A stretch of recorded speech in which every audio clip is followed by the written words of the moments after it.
All right. Hello, everybody. Hello. Hello. Uh, so, we're going to start off our conversation with a discovery, I guess, that you've made or a theory you have. I'm not sure which it is. Oh, you want me to talk about that?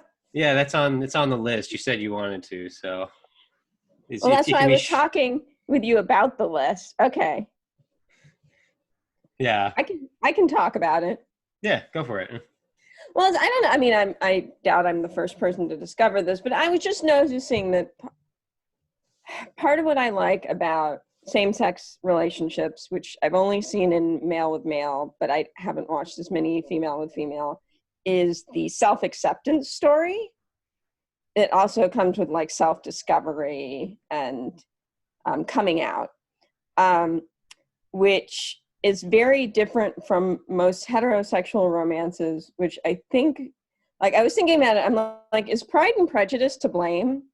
Because Pride and Prejudice is Elizabeth and Darcy, and the first title of the novel was even First Impressions, because they both get the wrong idea about each other.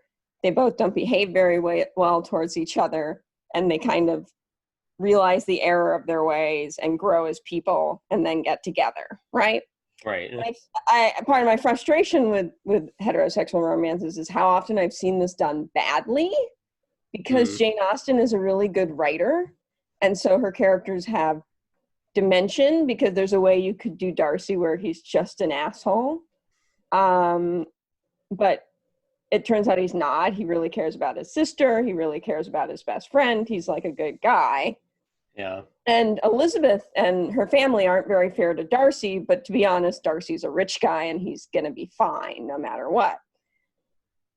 But a lot of heterosexual romance, I think I've complained about before, they treat each other terribly, apologize for it at the end. Usually one person has effectively ruined the other person's life and the other person like didn't talk about their feelings enough.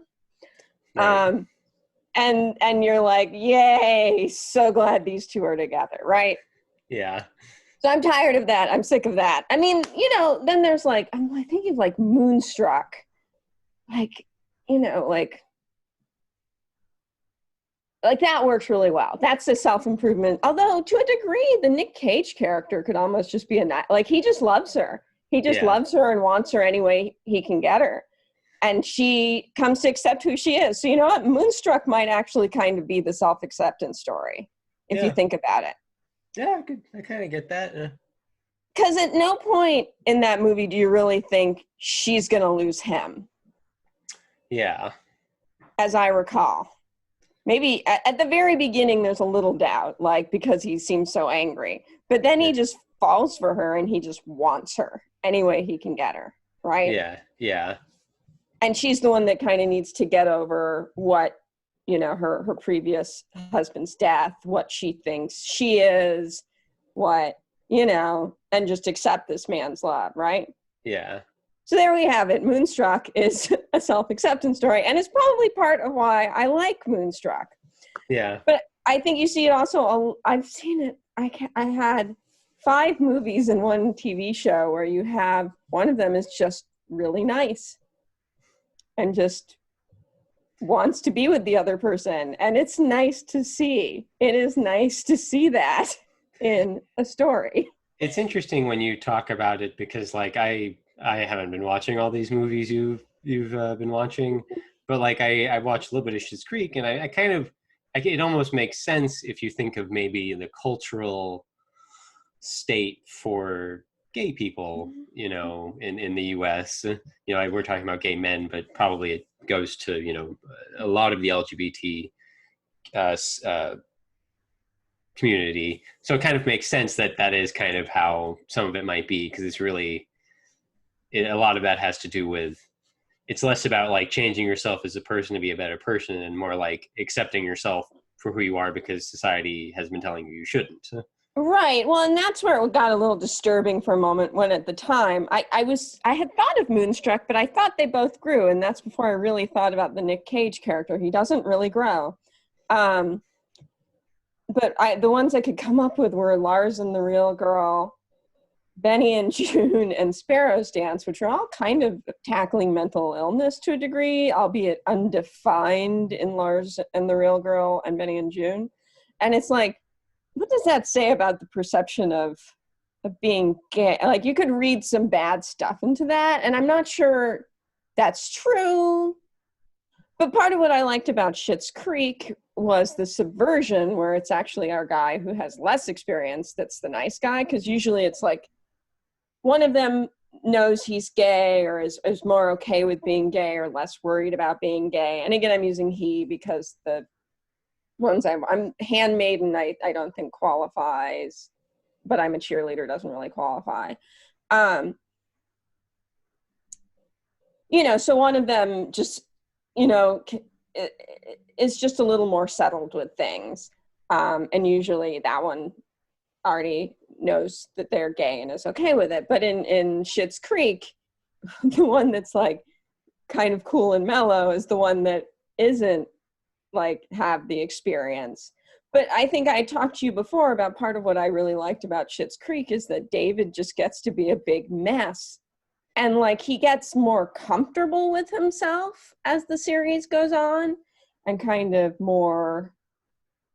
he gets nicer, but he's still David at the end of the day. And there's none of this like, if he were definitely a woman in a rom-com, you would never see a male character like him in a rom-com, which is unfair because straight men can also be bitchy and out there and outrageous too. So that's, just another frustrating thing about straight romance. But they would need to be fixed by the end of it. They would need to be. Yeah. I mean, as aware of this genre as I am, I sort of am. Basically, all of what you're saying makes sense to me. It really puts in perspective that, because I watched. I don't have anything to say about it really, but I watched The Princess Diaries, and it's Anne Hathaway, young Anne Hathaway, and she gets, it's not a rom-com, but like she gets made over and there's a love interest, and instead of the cool one, she goes for the nerdy one because he's the nice one, and even though he's kind of a little bit of a jerk too, but also she has frizzy hair and she wears no makeup. Then she has a makeover scene and she's got no frizzy hair anymore and she's wearing makeup, and it's like, there's nothing wrong with that in like the scope of society, but it's like, yes, this is exactly what these movies always do. Yeah, I think I've complained about the curly hair trope. Look, curly haired girls can be uptight. Getting curly hair doesn't like mean that suddenly you're free, and like, no, I get so sick of that. No, I agree. I had another thought and it went away. Bye thought. I mean, I'm sure there is exceptions to this, but in general, and it's not a great term, but it qualifies what I'm talking about, bitchy women need to get laid and, be nicer to people and stuff like that. And I kind of object to that. And so it'd be fine if it were, not if there were other versions of it out there, but that's kind of the norm. And and it has to be done with depth. I mean, the Schitt's Creek writing is really good, and that helps, because otherwise, it's like if Pride and Prejudice weren't well written, you'd just have, it wouldn't be, there has to be more to the character than just that they're, uptight and weird or whatever. But anyway. Yeah. It's interesting. It's interesting even talking to you and being like, oh, Moonstruck is kind of a self-acceptance story. Yeah, I need to talk about that now. I might have to do a post on that. Yeah, there is Nick Cage's hand. Like, you haven't mentioned that part. That might be the part. Something to think about for your post later. I think I'd almost have to rewatch it just to see because sometimes, there can be an arc to the nice guy. Sometimes there isn't. I would say Sean in Shelter is just, like, even I was writing the little descriptions about each of them, and it's like, oh, Mark and Youngins, like, he's kind of a goof, and Marlo and Silent Youth is kind of dark, and Sean in Shelter he's He's really nice. And I like him, but I mean, it's not the actor. It's just the character doesn't have that much to him. But this is like rom-coms though, right? We're not talking dramatic. Because like I'm Oh, thinking about Silent Youth is not a rom-com. okay, because I was just thinking about like Call Me by Your Name and Brokeback Mountain, which you haven't seen Brokeback Mountain, and it's like that's not one of them isn't the nice God's guy. Own Country is not a rom-com. I'm talking about romances, Got like it. the one Yeah, some of the, and then you have like Just Friends. Like neither of them's. They're both out. It's just a fluffy. Neither of them's the nice guy. right. It's interesting because that movie lets one of them screw up, and so there's no like false equivalency really. But I still wouldn't call one of them the nice guy over the other. Interesting, yeah. Just because in Brokeback Mountain, neither of them are the nice guy, and in Call Me by Your Name, neither of them are the nice guy. But I mean, like anything, this isn't a trope that exists in every movie. No, and I do feel, like I said, I'm feeling like you can find it some in heterosexual romance, but not enough. Not enough for me. Yeah. And honestly, just the effort to make both characters have flaws that they have to overcome and be better people by the end is just so exhausting to me. Straight, it's like the dominant one, and it's just, it'd be nice if there was a slightly different narrative. Yeah. Yeah. Anyway, that's all I had to say on that, really, I guess. For now.